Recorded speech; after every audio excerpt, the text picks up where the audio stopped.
we live in a culture that basically, or for a long time, repressed the existence of death in a way, without recognizing it. And as we're seeing on the news, death is being reintroduced in a way, in a very violent way to our culture. And our next retreat is on deathlessness. So I was wondering, why did you choose that theme at this time? Ah, okay. Most egos are obsessed with birth control. And yogis are concerned with death control. So it's a very different understanding. And you see, all the spiritual traditions have always been about overcoming the illusion of death. And therefore the fear of death and all of the consequences of our life. Even if we deny death, we nonetheless have much more limited kinds of lives because of the unspoken fear of non-existence and of the void. And we've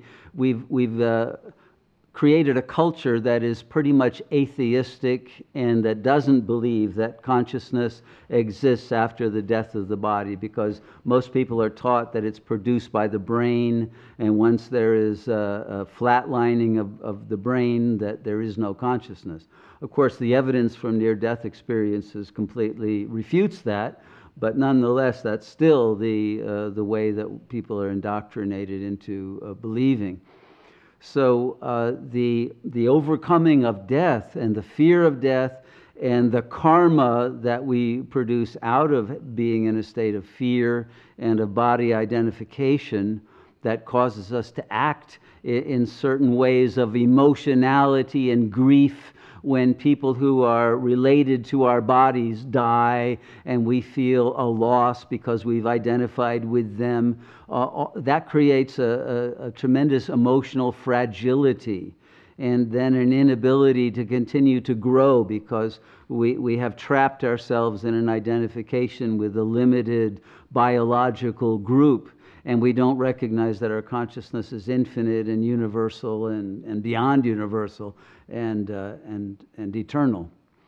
So to overcome that illusion enables us to live freely and to bring in the what comes along with the deathless consciousness, which is infinite creativity and joy and love that isn't dented by fear and by grief and by trauma. So the overcoming of the fear of death brings us the ability to live fully. That's one of the paradoxes.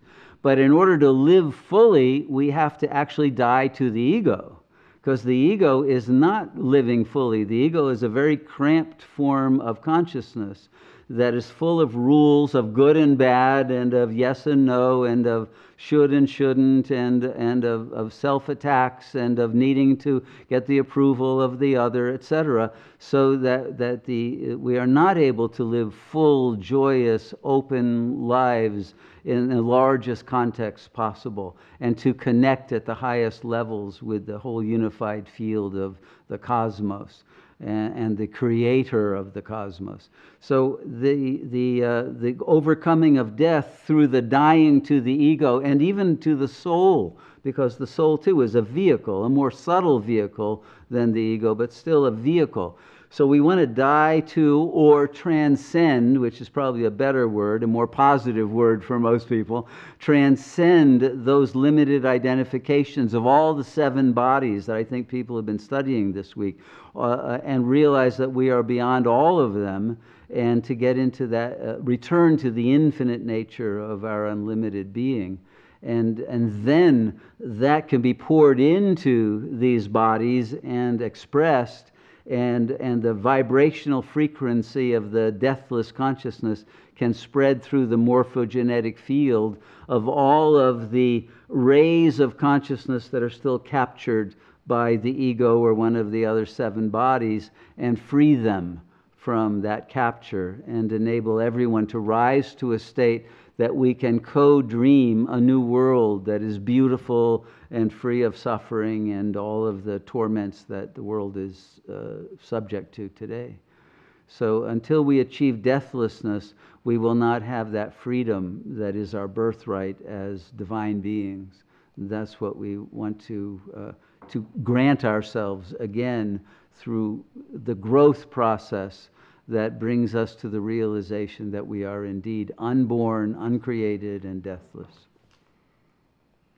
Okay. Thank you, Ashok.